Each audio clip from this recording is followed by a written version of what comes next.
যুক্তরাজ্য সরকার বাংলাদেশ ভ্রমণ নিয়ে দেশটির নাগরিকদের জন্য সতর্কতা জারি করেছে। ব্রিটিশ নাগরিক ও যুক্তরাজ্যের স্বার্থ সংশ্লিষ্ট স্থাপনায় সন্ত্রাসী হামলার উচ্চ ঝুঁকির কথা জানিয়ে সতর্ক থাকতে বলা হয়েছে। এতে বলা হয়েছে, ব্রিটিশ স্বার্থ সংশ্লিষ্ট স্থাপনা ও ব্রিটিশ নাগরিকেরা হামলার লক্ষ্যবস্তু হতে পারেন। যুক্তরাজ্যের পররাষ্ট্র, কমনওয়েলথ ও উন্নয়ন দপ্তর জানিয়েছে, বাংলাদেশে বিদেশি নাগরিকদের চলাচল থাকে এমন স্থানগুলো সন্ত্রাসী হামলার উচ্চ ঝুঁকিতে রয়েছে। সতর্কবার্তায় যুক্তরাজ্য সরকার উল্লেখ করেছে, বাংলাদেশে যে কোনো সময় সন্ত্রাসী হামলা হতে পারে। বিশেষ করে জনসমাগমপূর্ণ এলাকা, ধর্মীয় উপাসনালয়, রাজনৈতিক সমাবেশ ও বিদেশিদের উপস্থিতি রয়েছে এমন জায়গাগুলো ঝুঁকিপূর্ণ। এছাড়া বিভিন্ন উগ্রপন্থী গোষ্ঠী ইসলাম বিরোধী জীবনধারা ও মতাদর্শের ব্যক্তিদের লক্ষ্যবস্তু করতে পারে। আরও বলা হয়েছে, সাম্প্রতিক বছরগুলোতে বাংলাদেশের নিরাপত্তা বাহিনীর কার্যক্রমের ফলে সন্ত্রাসী হামলার সংখ্যা তুলনামূলকভাবে কমেছে, তবে বিচ্ছিন্ন হামলা ও হুমকির আশঙ্কা এখনো রয়ে গেছে। ব্রিটিশ পররাষ্ট্র দপ্তরের তথ্যমতে, বাংলাদেশে প্রায়ই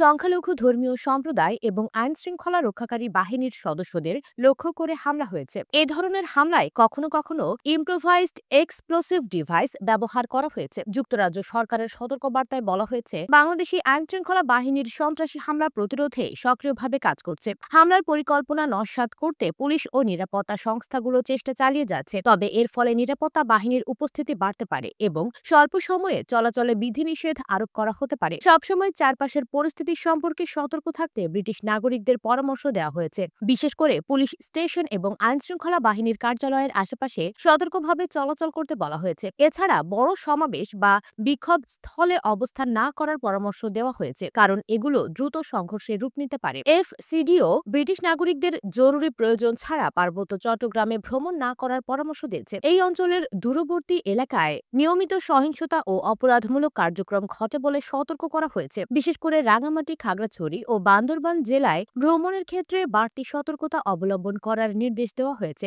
রাজনৈতিক অস্থিরতা ও নিরাপত্তা ঝুঁকি সম্পর্কে বলা হয়েছে, সাম্প্রতিক সময়ে বাংলাদেশে রাজনৈতিক পরিস্থিতি অস্থিতিশীল রয়েছে। বাংলাদেশের চলমান রাজনৈতিক পরিস্থিতির কারণে হরতাল ও অবরোধের মতো কর্মসূচি ডাকা হতে পারে, যেখানে সহিংসতা, অগ্নিসংযোগ ও ভাঙচুরের ঘটনা ঘটতে পারে। এমনকি ব্যক্তিগত ও গণপরিবহনেও হামলার আশঙ্কা উড়িয়ে দেওয়া যায় না। ফলে ব্রিটিশ নাগরিকদের এসব পরিস্থিতি এড়িয়ে চলতে বলা হয়েছে এবং স্থানীয় সংবাদ মাধ্যমের মাধ্যমে নিয়মিত আপডেট নিতে পরামর্শ দেওয়া হয়েছে। অপরাধ ও ব্যক্তিগত নিরাপত্তা সম্পর্কে যুক্তরাজ্য সরকার সতর্কবার্তায় জানিয়েছে, বাংলাদেশে অপরাধের ঝুঁকি রয়েছে, বিশেষ করে রাজধানী ঢাকা ও অন্যান্য বড় শহরগুলোতে। ছিনতাই, ডাকাতি ও সহিংস অপরাধের ঘটনা মাঝে মধ্যেই ঘটে। মোটরসাইকেল আরোহী ছিনতাইকারীদের বিষয়ে বিশেষভাবে সতর্ক থাকতে বলা হয়েছে, কারণ তারা পথচারীদের কাছ থেকে ব্যাগ ও মোবাইল ফোন ছিনিয়ে নিতে পারে। রাতের বেলা একা রাস্তায় চলাফেরা বা গণপরিবহন ব্যবহার করতে ব্রিটিশ নাগরিকদের নিরুৎসাহিত করা হয়েছে। বিশেষ করে রিকশা, সিএনজি, বাস বা ট্রেনে ভ্রমণের ক্ষেত্রে বাড়তি সতর্কতা অবলম্বনের পরামর্শ দেওয়া হয়েছে। বিমানবন্দর ও পরিবহন নিরাপত্তা সম্পর্কে বলা হয়েছে,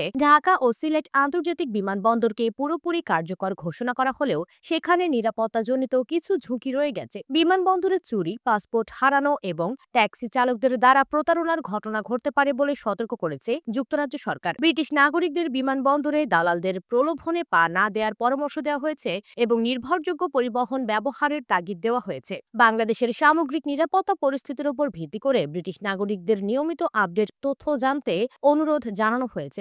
যুক্তরাজ্যের সরকার বলছে, পরিস্থিতির অবনতি ঘটলে তারা পুনরায় সতর্কতা জারি করতে পারে।